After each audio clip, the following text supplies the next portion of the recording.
Welcome to the Voice of America in Albanian. Lidhjes qytetare shqiptaro-amerikane, një organizatë lobiste me qendër në New York, dje në Washington, ishin një grup përfaqësuesi të shqiptarëve nga Mali i Zi, të cilët i shtruan këto çështje përpara disa anëtarëve të dhomës së përfaqësuesve. Kolegu ynë Liri Ekonomi ishte në seancë dhe përgatiti këtë material. Lidhja qytetare shqiptaro-amerikane në drejtimin e ish antarit të dhomës përfaqësuesve DioGuardi dhe këshilltares për çështjet ballkanike Shirley Cloyes ngul këmbë se në Mal të Zi po ndodh një spastrim etnik i heshtur. Ata thonë se shqiptarët diskriminohen, ata po detyrohen të shpërngulen, po konfiskohen tokat dhe po asimilohen. Ky realitet, thonë ata, nuk njihet sepse gjatë konfliktit ballkanik në Mal të Zi nuk pati ndonjë luftë armatosur. Shqiptarët nga ana e tyre janë të shqetësuar se nëse ky realitet vazhdon, pas disa dekadash në Mal të Zi nuk do të ketë më shqiptar. Për herë të parë, problemet e të drejtave për shqiptarët e Malit të Zi u paraqitën në një seancë dëshmish të organizuar nga grupi i dhomës së përfaqësuesve për çështjet e të drejtave të njerëzit. Kërkojmë një avancim të statusit të shqiptarëve, që shqiptarët të jenë qytetarë të barabartë në aspektin kombëtar, si qytetarët e tjerë në Mal të Zi. Por këtu ekziston një paradoks shumë i madh për arsye se edhe kushtetuta aktuale e Malit të Zi i garanton të drejtat e shqiptarëve, por është ky staf qeveritar i cili nuk e realizon ata në praktik. Problemi qëndron aty se nuk ekziston kurrë disponimit dhe vullnet politik i qeverisë malazeze që edhe shqiptarët të jenë të barabartë me të tjerët në aspektin kombëtar. Antari i dhomës së përfaqësuesve Tom Lantosh tha se gjatë vizitës në Mal të Zi kishte takuar shumë shqiptarë, të cilët tha ai ishin inteligjent dhe kompetent, dhe që në asnjë mënyrë nuk e meritojnë statusin e qytetarëve të klasit të dytë që u imponon atyre qeveria. Tekstet mesimore janë skandalose, nëse gjitha janë përkthim nga gjuha slave, dhe do të thotë mbas përkthimit ato janë deformuar, do të thotë kanë probleme edhe materiale, gabime materiale, mos të flas, gabime gramatikore e tjera. Atëherë po ashtu për shembull është problem tjetër mënyra dhe punëtor të arsimit. Për shembull, një mësimdhënë si gjuhë suaj, supozojmë gjuhës angleze, jep gjuhën angleze, tek nxënësi shqiptar një kohë përmes gjuhës slave, një kohë që nxënësi shqiptar nuk e njeh fare gjuhën slave. Do thotë mësosh një gjuhë të huaj përmes një gjuhë tjetër të huaj. Nga ana e tij, zoti Lantosh u përgjigj se hungarezët e Vojvodinës dhe serbët e Bosnjës mund të përdorin librat e tyre të shtypur në Hungari ose në Serbi.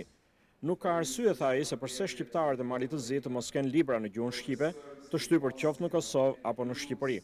Këtë çështje, tha zoti Lantosh, do t'ua parashtroj autoriteteve malazeze. Drejtuesit e lidhjes qytetare shqiptaro-amerikane kanë bërë thirrje që Shtetet e Bashkuara të mos mbështesin pranimin e Serbisë dhe Malit të Zi në Bashkimin Evropian ose në NATO, në rast se nuk njihen dhe respektohen të drejtat e shqiptarëve në Mal të Zi. Për Zërin e Amerikës, Liri Ekonomi, Washington.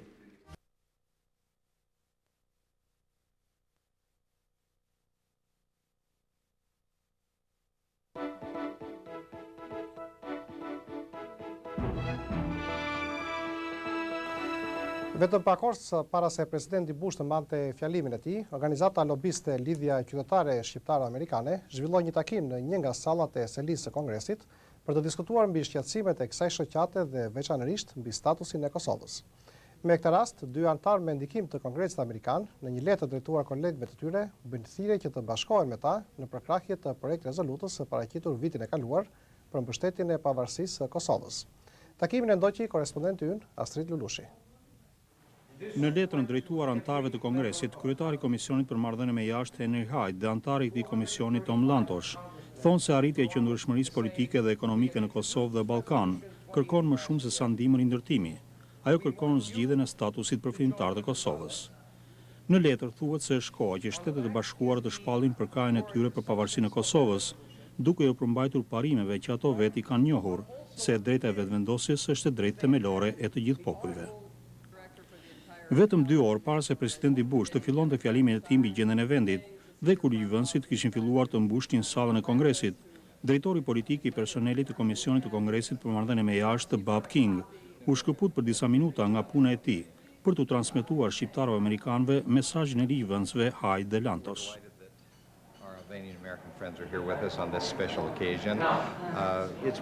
Jemi të kënaqur që miqtë tanë shqiptar-amerikanë ndodhen këtu në këtë ngjarje të veçantë. Është veçanërisht me vend që ata janë këtu, pasi gjenden në Kosovë dhe në mbar Ballkanin ku jetojnë shqiptarët, është shumë e rëndësishme për Shtetet e Bashkuara, ashtu si dhe qëndrueshmëria dhe ardhmja e asaj pjese të botës, tha zoti King. Letra duket se është një riafirmim i projekt rezolutës 28 e dalë nga dëshmitë dhe debatet e zhvilluara vitin e kaluar në Komisionin e Kongresit për Marrëdhënie me Jashtë. Projekti rezoluta u artua edhe me punën dhe këmbgulin e lidhjes qytetare shqiptaro-amerikane e kryesuar nga DioGuardi. So I think we should be really happy that we have two important congressmen. Ne, tha zoti DioGuardi, duhet të ndjehemi të gëzuar që numri 1 i republikanëve dhe numri 1 i demokratëve në Komisionin për Marrëdhënie me Jashtë vazhdojnë të mos harrojnë se çështja më e rëndësishme është pavarësia për Kosovën. Pjesëtarët në darkën e mbrëmshme ishin kryesisht anëtarë të Këshillit Drejtues të lidhjes qytetare shqiptaro-amerikane. Ata kishin ardhur nga mbar Shtetet e Bashkuara, ku organizata ka degët e saj. Mund të thuhet se lidhja qytetare shqiptaro-amerikane e drejtuar nga ish-ligjvënësi Joseph DioGuardi dhe bashortja e tij Shirley Cloyes është shoqata e parë lobiste shqiptaro-amerikane, e cila u pasua pastaj nga organizata të tjera lobiste shqiptare. Lidhja qytetare shqiptaro-amerikane shënon këtë vit 15 vjetorin e krijimit të saj. Astrid Ulushi, Zëri i Amerikës, nga selia e Kongresit.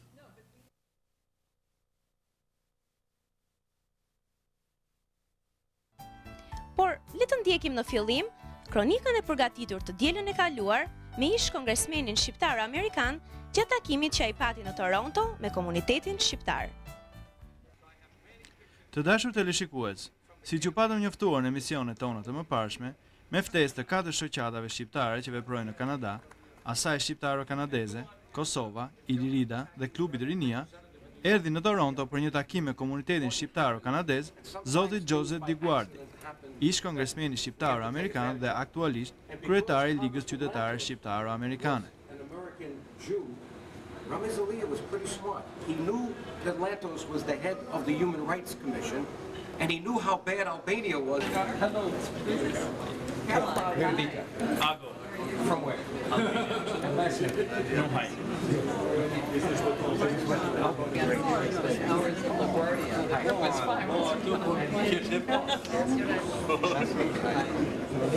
Jurorit zotit Joseph DioGuardi, kryetarit të lidhjes shqiptaro-amerikane. Joseph DioGuardi është i pari kongresmen me origjinë shqiptare, i cili bëri prezent për herë të parë para Kongresit Amerikan çështjen e shqiptarëve të Kosovës në fundin e viteve 80. Por edhe më vonë, sidomos përpara dhe gjatë krizës kosovare, si një lobist i shkëlqyer, ai ka luajtur një rol të padiskutueshëm në parashtrimin e problemit shqiptar në nivelet e larta të qeverisë amerikane dhe qarqe të tjera me influencë në Washington.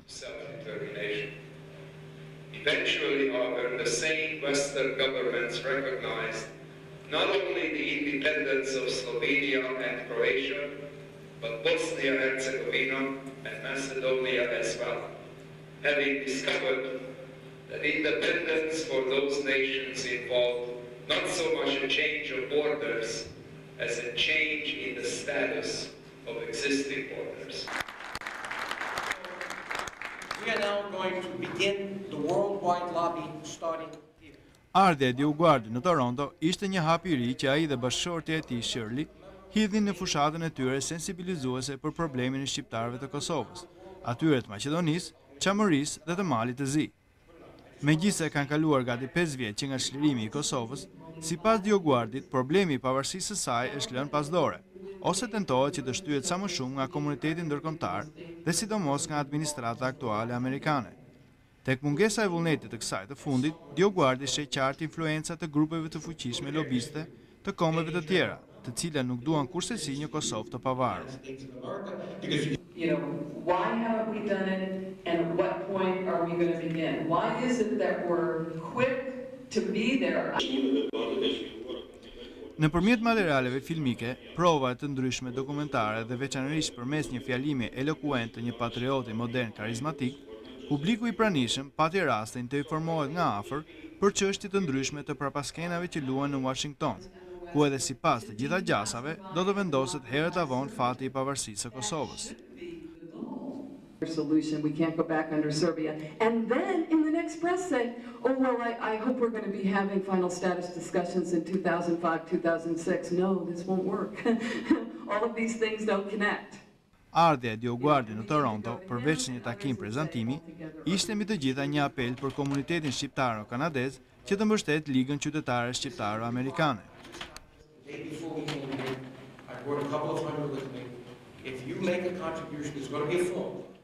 Le të ndjekim mesazhin e zonjës Shirley DioGuardi, drejtuar komunitetit tonë.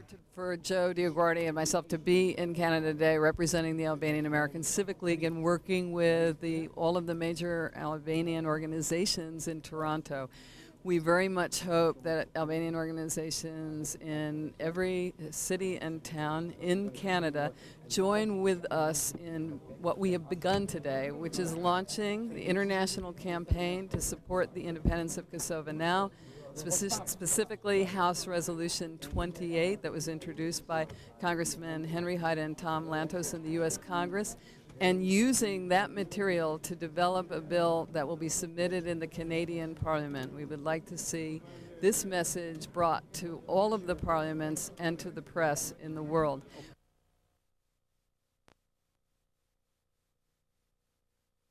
Elektronike www.neweuropereview.com.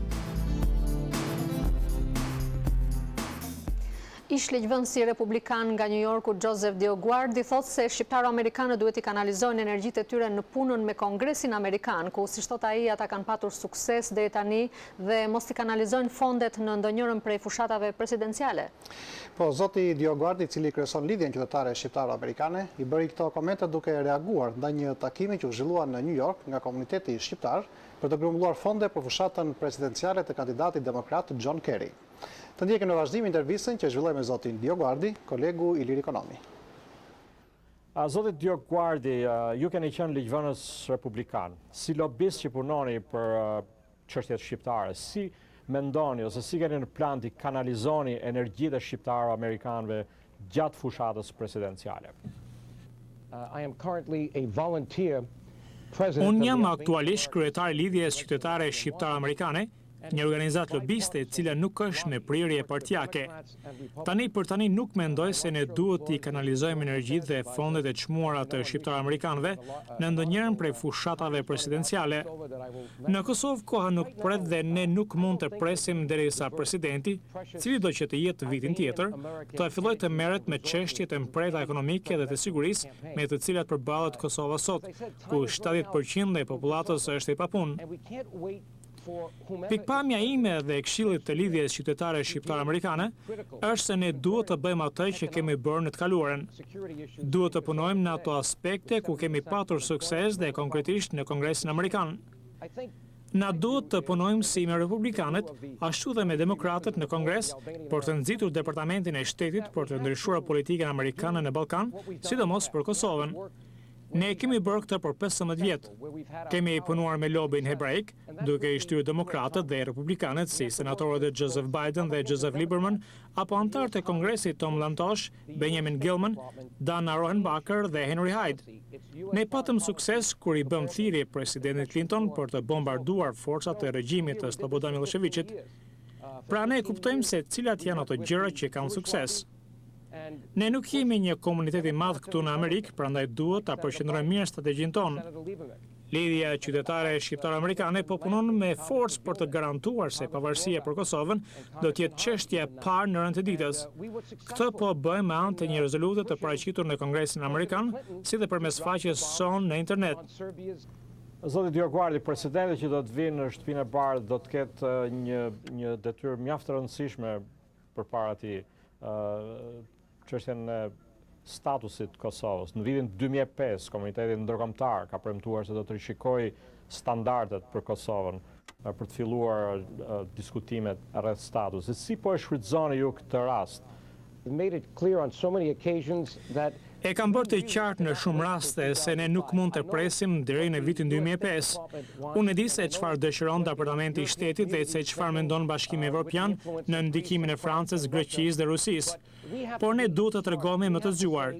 Ne duhet të pyesim veten se çfarë kërkon Kosova sot, çfarë kërkojnë shqiptarët përreth Kosovës sot, dhe kjo kërkesë është përcaktimi qysh tani I statusit përfundimtar. Unë do të shkoj në Kosovë në muajin shtator së bashku me disa ligjvënës të rëndësishëm Dhe ne do të kemi rastin t'i themi presidentit Bush se nëse ai kërkon mbështetjen e komunitetit shqiptar për të rizgjedhur, shqiptarët kërkojnë vetëm një gjë, pavarësinë për Kosovën. Shpresoj se të gjithë shqiptarët do të bashkohen me organizatën tonë, po ashtu si dhe anëtarët e Senatit dhe të dhomës së përfaqësuesve për t'i bërë thirrje presidentit që të përpiqet për pavarësinë e menjëhershme të Kosovës. Zoti DioGuardi, nga përvoja juaj e gjatë në punë me shqiptarët, sa të angazhuar janë shqiptarët, sa aktiv janë ata gjatë fushatave presidenciale në Shtetet e Bashkuara? From my experience, the Albanian American community has always been... Nga përvoja ime, komuniteti shqiptar-amerikan gjithnjë ka qenë shumë aktiv në fushatat për anëtarët e Kongresit. Me miq që ne kemi patur në të kaluarën dhe që përsëri i kemi, si senatorët Dole dhe Biden, si dhe shumë të tjerë qoftë në të kaluarën apo sot, mund të them se 90% e energjive tona janë përqendruar te Kongresi Amerikan, sepse kjo na ka dhënë rezultat dhe prandaj unë e kam përqendruar punën tek përpjekjet për të lidhur me të gjitha organizatat shqiptare në Shtetet e Bashkuara dhe në Balkan për të bindur Departamentin e Shtetit përmes Kongresit Amerikan që të bëjë ndryshime politike së tij. Mendoj se ne të gjithë duhet të angazhohemi në garën presidenciale dhe të votojmë sipas bindjeve tona. Gara presidenciale do të jetë shumë e fortë dhe ka ende kohë për të marrë një vendim.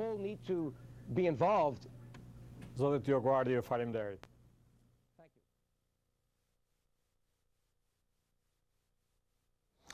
Ligjvënësi amerikan Dena Rohrabacher u ndërua dje me çmimin ballkanik të paqes për rolin e tij më së 15 vjeçar në Kongres në kuadër të mbrojtjes së lirive dhe të drejtave të shqiptare dhe forcimit të qëndrueshmërisë dhe paqes në Kosovë dhe në mbar rajonin.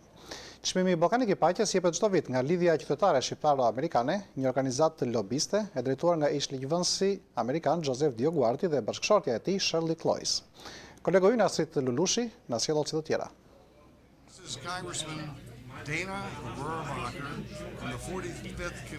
Unë jam kongresmeni Dena Rohrabacher, përfaqësuesi republikan i zonës zgjedhore numër 46 në Kaliforni. Jam këtu në Washington me miqtë e mi shqiptar-amerikan për të marrë një çmim që i përkushtohet paqes. Por mesazhi im dhe i tyre është se për të patur paqe duhet patur liri. Nuk mund të ketë paqe nëse njerëzve nuk u jepet mundësia të realizojnë aspiratat e tyre në formën e qeverisjes demokratike. Prandaj nuk ka arsye që miqtë tanë në Kosovë të mos gëzojnë këtë të drejtë të kontrollojnë fatin e tyre nëpërmjet votës. Nëse ne, Shtetet e Bashkuara, nuk ngremë zërin në mbrojtje të kësaj të drejte, paqe nuk do të ketë.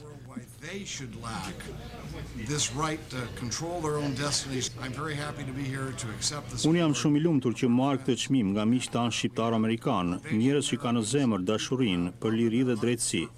Këto janë të gjithë amerikanë të mirë, tha ligjvënësi Rohrabacher. Por të pranishëm në ceremoni ndodhet që jo vetëm amerikanë me prejardhje shqiptare, por edhe shqiptar me vizitë në Shtetet e Bashkuara. I tillë është At Nikol Marku, drejtuesi i Kishës Ortodokse Autoqefale Kombëtare në Elbasan dhe në gjithë territorin e Shqipërisë. At Marku ndodhet në Amerikë me ftesë të shoqatës mbar shqiptare Vatra. Me këtë rast unë dëshiroj të jap një mesazh gjithë shqiptarëve në Amerikë që të bashkohemi të gjithë së bashku për çështjen kombëtare shqiptare, t'i lëmë mëritë dhe zënkat, të lëmë gjithçka mas shpine dhe të bashkohemi në një unitet të gjithë për të pasur sa më shpejt atë që kërkojmë të gjithë në pavarësinë e Kosovës, që është çështja kryesore. Gjithashtu të kontribuojmë të gjithë me punën tonë, me respektin tonë, me mençurinë tonë si shqiptar, që t'i tregojmë votës se ne kërkojmë atë që na është marrë, na është mohuar dhe asgjë më tepër. Lidhja Qytetare Shqiptaro-Amerikane ka kohë që ka ndërmarrë fushatën me moton Pavarësia e Kosovës tani. Si organizatë e njohur lobiste me në krye një ish ligjvënës energjik si DioGuardi, kjo shoqat ka mundur të sigurojë përkrahjen e shumë anëtarëve të Komisionit të Kongresit për marrëdhënie me jashtë, përfshi kryetarin e këtij komisioni republikanin Benjamin Gilman, i pranishëm në ceremoni. Shirley Cloyes, këshilltare për çështje ballkanike pranë lidhjes qytetare, vlerëson lart rolin dhe përkrahjen e këtyre ligjvënësve për çështjen e pavarësisë së Kosovës. Por ajo është e mendimit se për përmbushjen e këtij qëllimi, nevojitet jo vetëm përkrahja e degës legjislative Kongresit, por edhe asaj ekzekutive shtëpisë së bardhë. Për sigurimin e një përkrahje të tillë, thot zonja Cloyes, roli i komunitetit shqiptar të Amerikës është ekskluziv. Vetëm kështu mund të arrihet pavarësia tani, jo nesër, jo pas një viti, jo pas 10 vjetësh. Por tani, thot zonja Cloyes. Astrid Tulushi, Zëri Amerikës, Washington.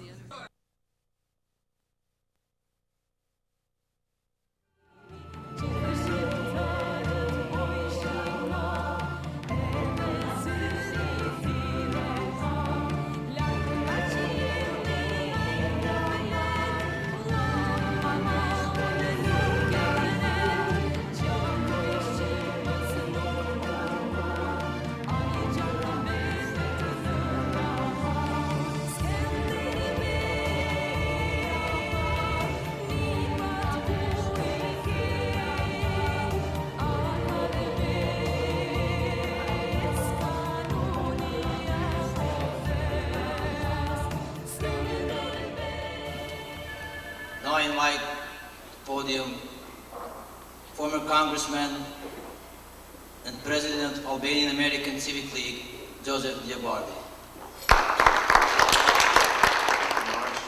Rama, thank you all for coming tonight.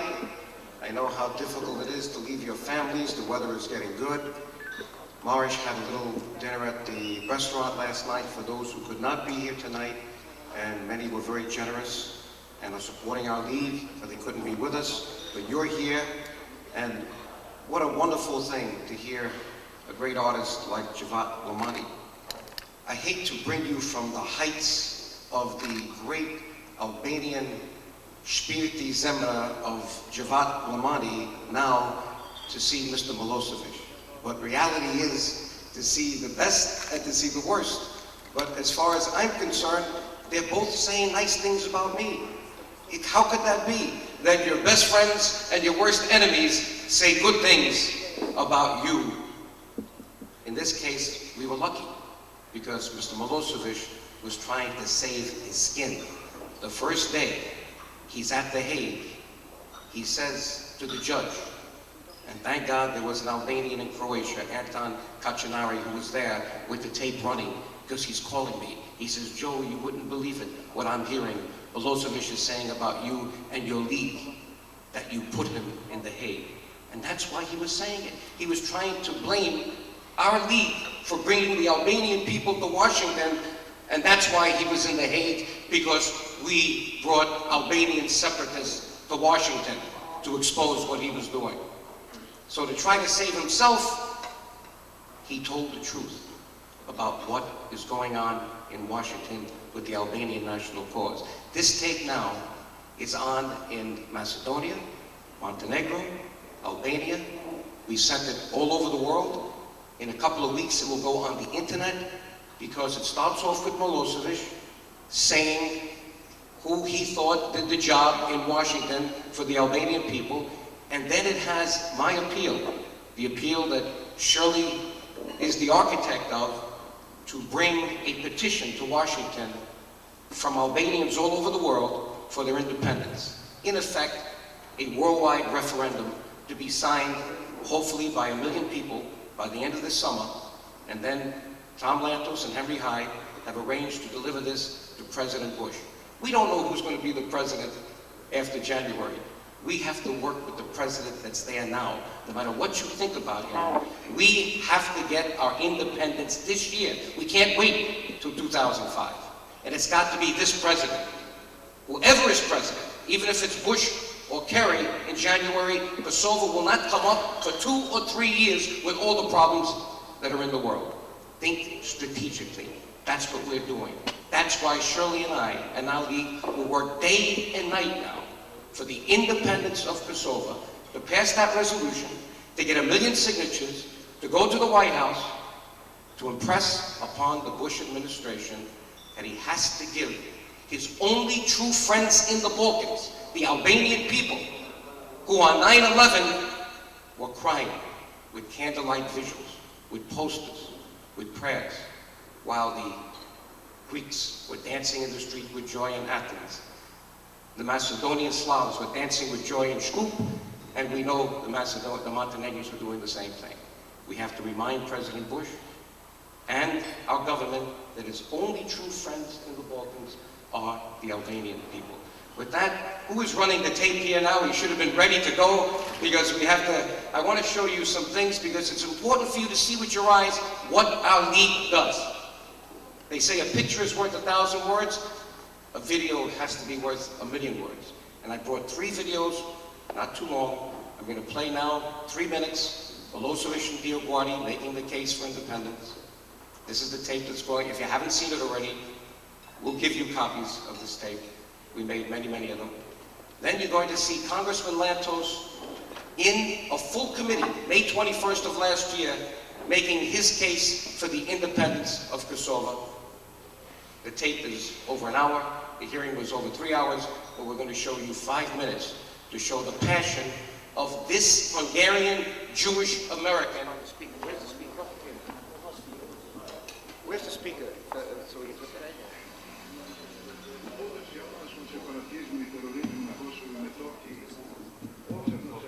Where's the speaker? U Americi je 86. godine još osnovana Albansko-američka civilna liga pod predsjedništvom uticajnog kongresmena Josefa DioGuardija, čiji je zadatak bio da aktivno lobira na Capitol Hillu za zahteve i ciljeve kosovskih Albanaca. Aktivnim lobiranjem liga je otvorila put kosovsko-metokijskim separatistima za zvanične kontakte u Američkom senatu i kongresu. U svakom slučaju, Albansko-američka civilna liga je u mnogome doprinela sistematskom širenju antisrpskog raspoloženja i satanizaciji srpskog naroda u američkoj javnosti. Hello, I'm former Congressman Joe DioGuardi, the president of the Albanian American Civic League. You've just heard former Serbian dictator and indicted war criminal Slobodan Milosevic misrepresent our important work in Washington to free Kosovo and all Albanians from the tyranny of his regime. The Civic League has been working for 15 years as an independent lobby in Washington and around the world for all Albanians in the Balkans, but our job is not yet finished. Even though Slobodan Milosevic is in The Hague, his racist, ultra-nationalist party won in Serbia's recent elections. Even though Kosovar Albanians endured occupation and genocide at Belgrade's hands, many members of the European Union and the U.S. State Department are seeking to either petition Kosovo along ethnic lines or put it back under Serbia. Bowing to international pressure, most of Kosovo's political leaders, unfortunately, have been passive in the face of these challenges.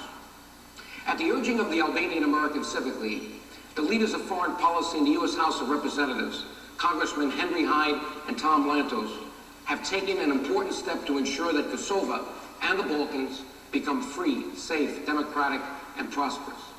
They have introduced House Resolution 28, calling on the United States to declare its support for the independence of Kosovo now. Please visit the Civic League's website at AACL.com and add your name to the petition calling on President Bush to support the passage of House Resolution 28. You can make a difference today by joining the international campaign for the independence of Kosovo now.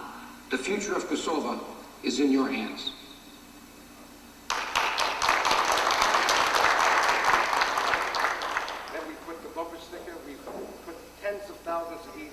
Don't you think that's a good message for the world to hear? Don't you think that's a good message for every Albanian in the world to hear? Not easy to do.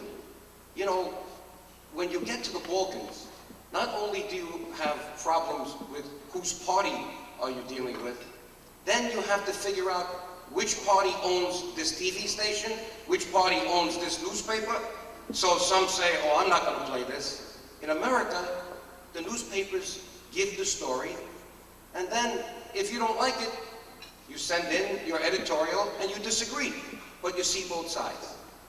Albanians have yet to learn, when it comes to the press, real democracy, to put the whole story in and then let the discussion begin. What they do is they want to keep it out because maybe it doesn't support my candidate. It doesn't support my party.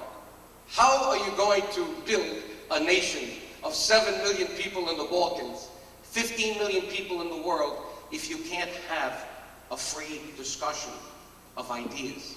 So you can learn who the best politicians are, the best candidates, so we can have the best government in Kosovo, the best democratic government in Albania. This is what our league is trying to do. We have taken the most difficult job of all the Albanian organizations in the world, to build a nation of Albanians who speak the same language, who live in their Albanian lands in the Balkans, divided unfairly, without their consent, and trying to show the world that this is a nation to be respected. Not easy to do, but this is the mission that we have. And obviously, while we're doing that, in the eyes of the public, we are trying to accomplish what we can in Washington for the politics or for the empowerment of the people in those political systems now in which they live.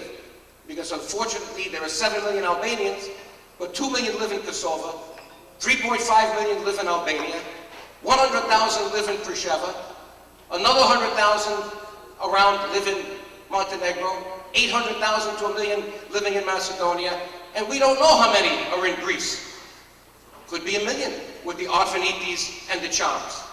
And we know it could be at least that when you bring in all the migrant workers that come in. What a difficult thing it is to explain to people in Washington why Albanians are in 6 different countries, but they speak the same language, and they all want to be treated as a nation. That's the mission we have. And you heard Javad Lamani. You heard the spirit he has as an Albanian from Macedonia. Albanian from Albanian lands. It's now called Macedonia. It's almost a sin to call it Macedonia. Like it's a sin to call where many of you were born, Montenegro. These were Albanian lands.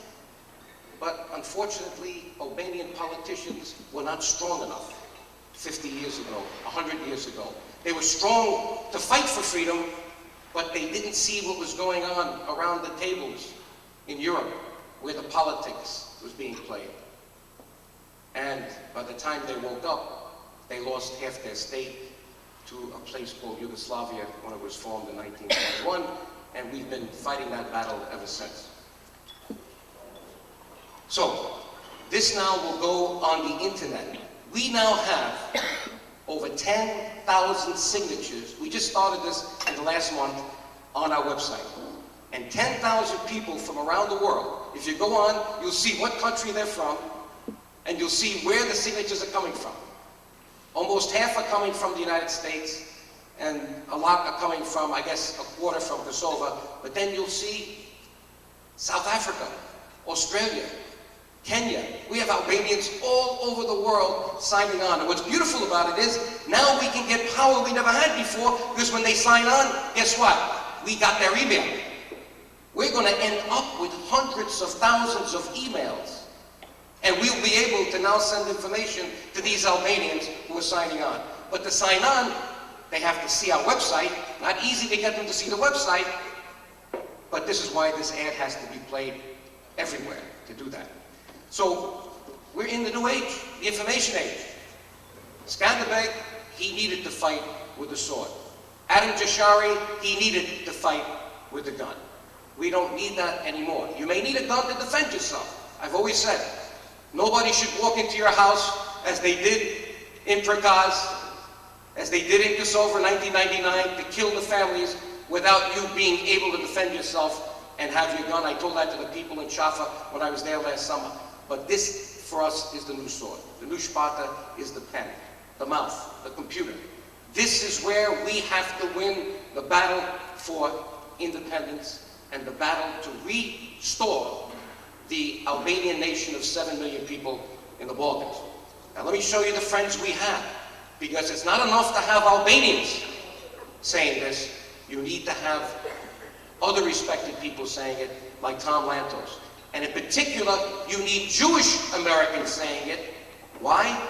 Because they have the power of public opinion today in Washington, and they are the friends that we got during the war in order to get Mr. Clinton to drop those bombs on the Serbs. So let's hear now from our good friend, Tom Lantos, the #1 Democrat of Foreign Affairs. Nobody outranks Tom Lantos in the House of Representatives in terms of his seniority on foreign affairs. He's the #1 Democrat on the committee. Mr. Hyde is the #1 Republican. And those two people have signed this resolution for the independence of Kosovo now. So let's hear now Mr. Lantos. This is the hearing last year, full committee in Congress, May 21, and here he's introduced. And with great pleasure, I recognize our distinguished ranking Democratic member, Mr. Lantos. Thank you very much, Mr. Chairman. Mr. Chairman, thank you for calling today's very important hearing, our first on Kosovo in a number of years. I just want to say a few words because we have an illustrious list of witnesses and I'm anxious to give all of them ample opportunity to present their views.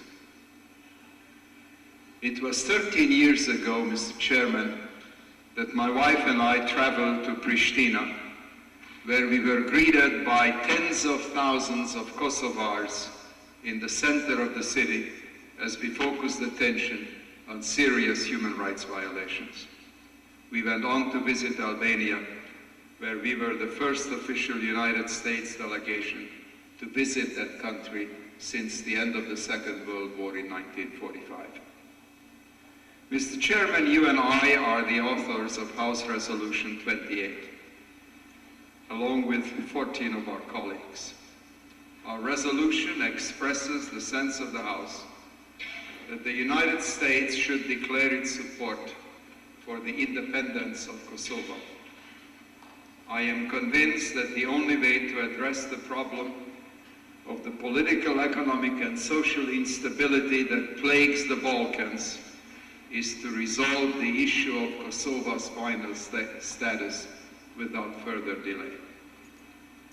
Since our military victory against the Federal Republic of Yugoslavia in 1999, the international community joined the Kosovars in rebuilding their country, revitalizing their economy, assisting them in establishing democratic institutions of self-government, and healing the scars of war.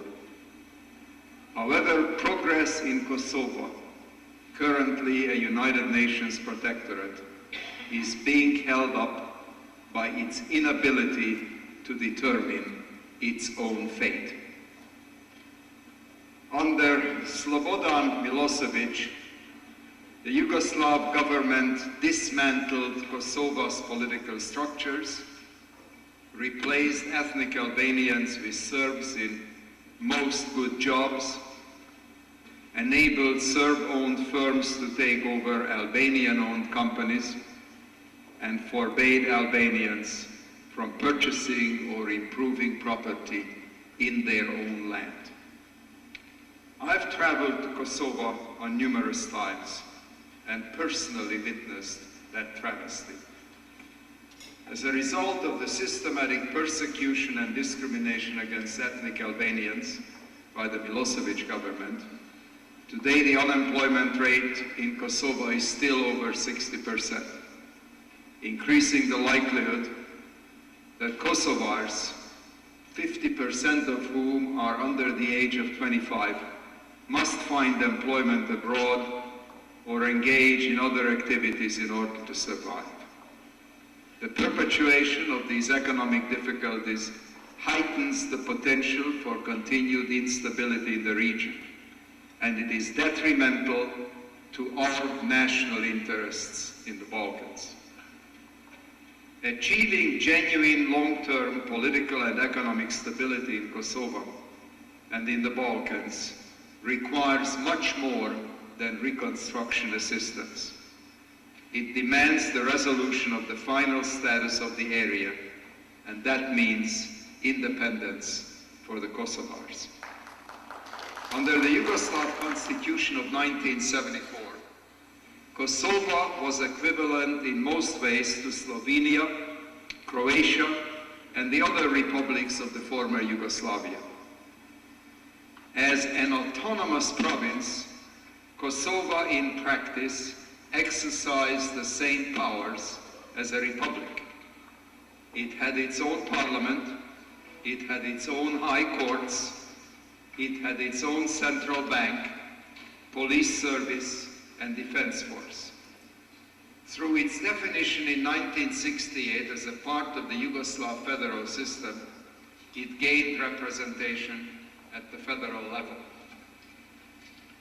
When Slovenia and Croatia demanded independence, similar arguments were made by Western governments against recognizing the right of those countries to self-determination.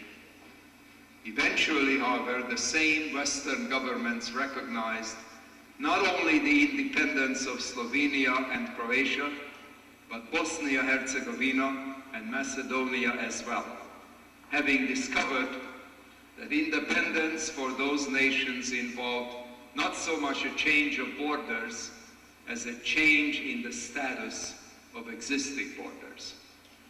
The lines on the map remained the same, but the status was upgraded from republican to national. I am convinced, Mr. Chairman, that Kosovo is entitled to precisely the same treatment. Those who argue that we must put standards before status in the case of Kosovo are themselves applying a double standard. Kosovo deserves independence for the same reasons as did the other constituent autonomous parts of the former Yugoslav Republic. Security, democracy, and pure justice demand it. Persistent tensions in the Balkans cannot be resolved if we continue to procrastinate on Kosovo's final status. To achieve a just and lasting peace in Southeast Europe, a turbulent region if there ever was one, we must give Kosovo its independence, and we should do it now. I strongly urge all of our colleagues on both sides of the aisle to join us in co-sponsoring the legislation, and I look forward to the day, not in the distant future, when Kosovo will gain its full independence. Thank you, Mr. Chairman. Thank you. Like gold. When those words come out of the mouth of a man who spent 30 years in the Congress, the one who's considered the head of the Jewish lobby of 34 Jewish American congressmen in Washington, we know we have the right person on our side. And don't forget, he was not born in America. He was born in Hungary. He knows the Albanian people from when he was a little boy. He knows the history. So we are lucky to have him. Wasn't that a great speech? Wasn't that wonderful? This is what you have to know, that we have friends. And let me introduce now one of the most competent people the Albanians have the pleasure to have on their side. My wife and the Balkan Affairs Advisor to the Albanian American Civic League, Shirley Cloyes, ran a publishing house for 10 years. She works day and night. Nobody pays her. This is her volunteer. She's looking for justice for the Albanian people the way you are. And Shirley, thank you for all you do. Thank you, man. We're lucky to have DioGuardi, as you know. Mia Brahma, thank you very, very much. It's wonderful to be back in Detroit. It's wonderful to be in this beautiful church. Many thanks to Father Chira for giving us this opportunity tonight. And thanks very much to Maris Sulai, one of the most valuable members of our board of directors. Zepta Ivana is the other member of the our board of directors from Detroit. Thank you to you and to everyone who helped make this possible. In America, you can be Albanian and American. In the United States, you can speak Albanian and you can speak English. In America, you can fly your Albanian flag and your American flag, whether it's in the privacy of your home or in public. In America, you can express your political views openly, whatever they are, about the US system and about the realities of Albanians in the Balkans. In America, you can influence the debate about Albanians in the Balkans and what our government is doing. And you can do all of this without fear of arrest, torture, imprisonment, expulsion, and genocide, the reality of the Albanian people for the last 125 years. And the tragedy today, as you know, is that this is not the history in the Balkans, and for many Albanians, this is still not something that they can enjoy. That fear of arrest, torture, imprisonment, and genocide persists. And that's why I believe that Albanian Americans have a very, very special responsibility, opportunity, and obligation. It is our responsibility to resolve the Albanian national cause in our time, to do what our sisters and brothers in the Balkans are unable to do. It's our responsibility and obligation to go to the United States, to Americans who are not Albanian, and to help them to understand that in a global society, all of the solutions and all of the problems are integrated. What's happening in the Balkans does affect Americans. What's happening in the Balkans is, we must tell Mr. Bush, in the vital interests of the United States. And as Senator Joe Biden, someone I think you all can appreciate for many reasons, said in Chicago last year when we were visiting the Albanian community, every time the United States fails to understand the need for united, whole, undivided Europe, we pay the price. We pay the price in American blood. Our economy falters. And he said, until we realize that we must honor and protect the ethnic legitimacy of Albanians, all of the pieces in the region will fall apart and we will pay dearly. So now we have to look at where we are today. And for me, again, as Albanians and Americans, we have a special obligation to prevent war. And for me, there has never been, and I don't know what you're thinking out there, but for me, the possibility of war has never been greater.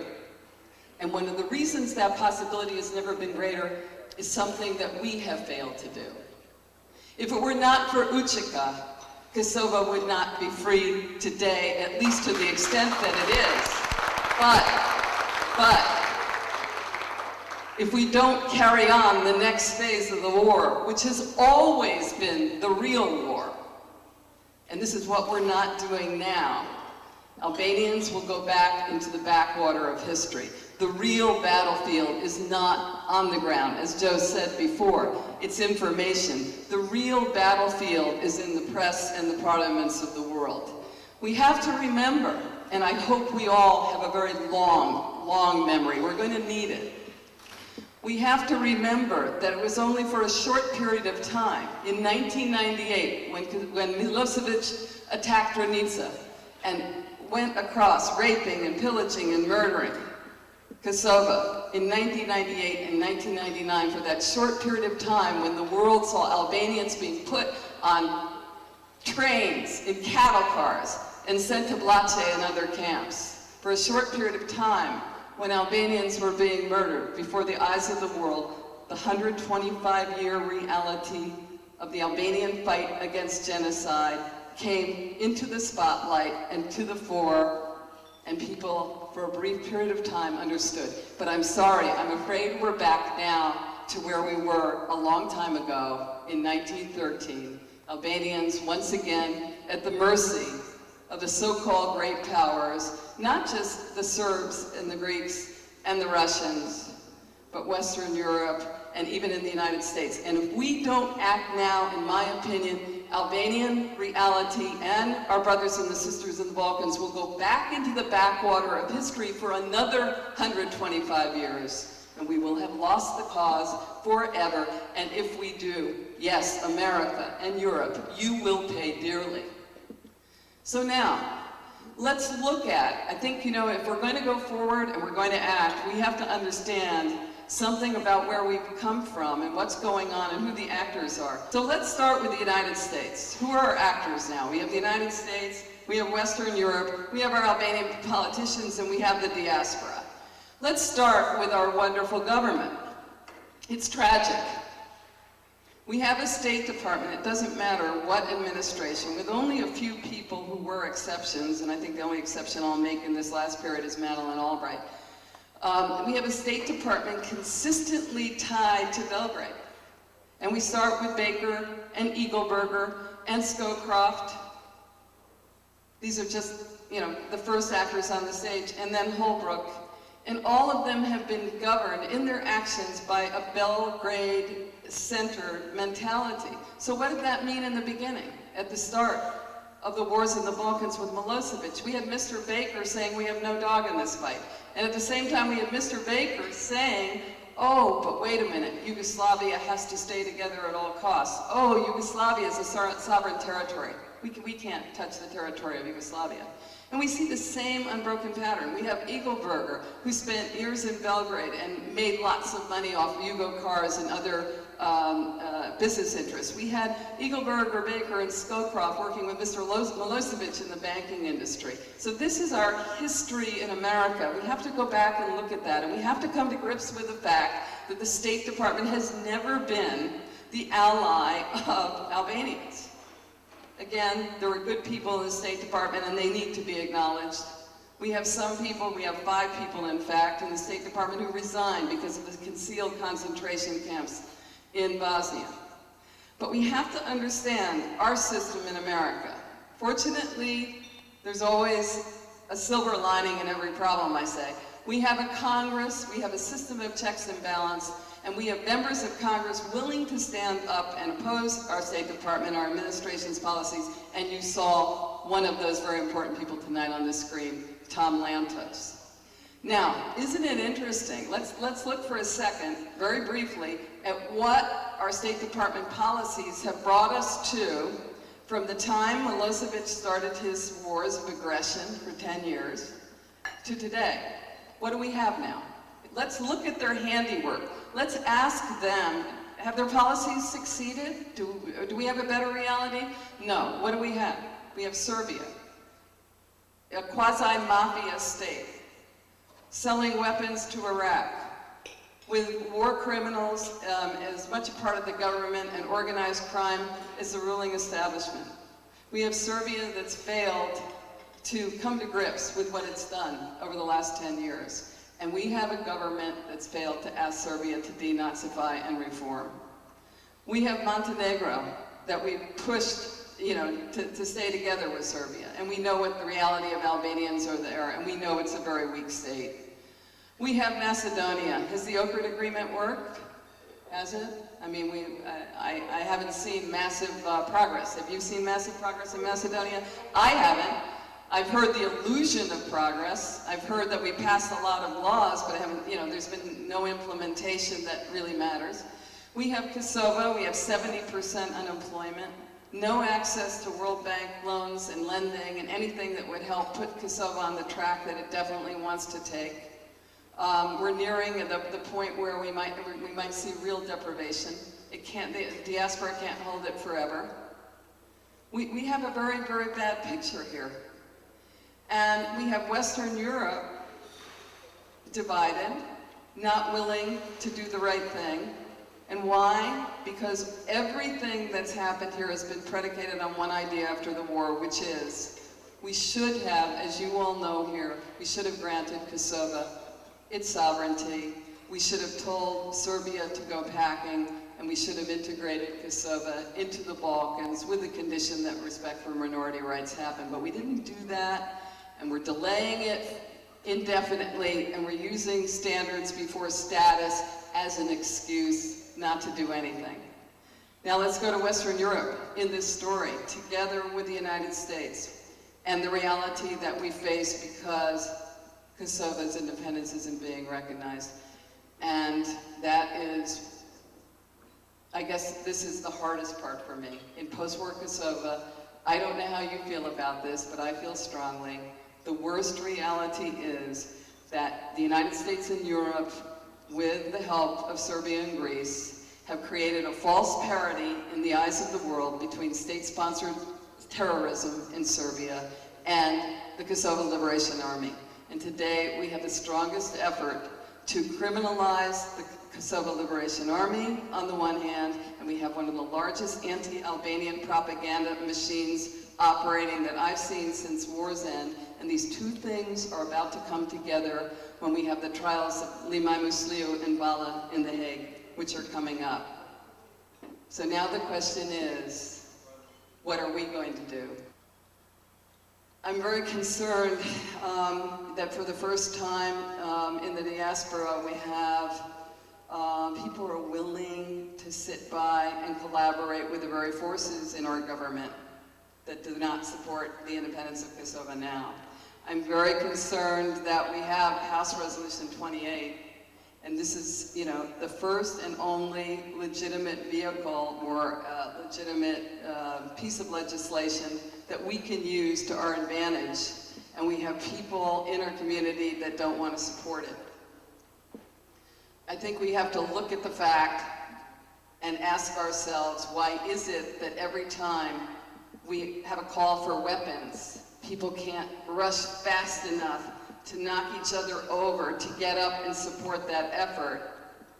But when it comes to doing what I'm talking about now, which is to face the reality that we have to change the dynamics in the West and we have to stop just talking within the community, changing everything about how the Albanian world is perceived, there's a lack of interest, enthusiasm, and energy on the part of too many people, fortunately, and not on the part of everyone.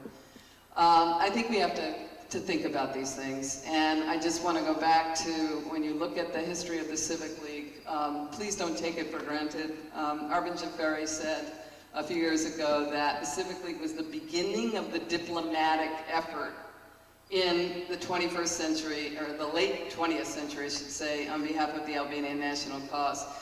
I think we've made a tremendous difference, and there are two things that I think you know about. One, we prevented UCICA from being criminalized in March 1998 at a very historic hearing when we got the members of Congress to face off Gelbard and tell him no, KLA has not been criminalized, is not on the US list. That was a very important moment.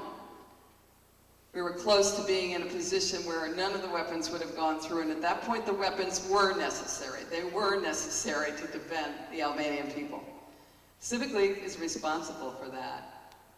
Civic League is also responsible and one of the major actors in bringing Milosevic to The Hague. I know, because I worked with the lawyers and prepared the report that made the difference. We are responsible for House Resolution 28. We are responsible for the first and the most historic trip of a US official to the Albanian lands in Montenegro. Judge us, please, I hope you will, by what we've done. Margaret Mead, a very famous American anthropologist, said, "Never underestimate the power of a small group of committed people to change the world. It's the only thing that ever has." I hope everyone here tonight will become the small group of committed people in the diaspora who will use everything at our disposal to back House Resolution 28 right now, to create other mechanisms like that throughout the world. And I'm serious about this, to do it in the next 6 months, because time is running out in Kosovo. Time is running out in the national cause. You can make a difference. The future is in your hands. Faleminderit shumë, Rob Kosovo. Bekohumi që do ta marrë për dashurisë tane, për të njëjtën Zotin tonë. Amen. U baftë mirë.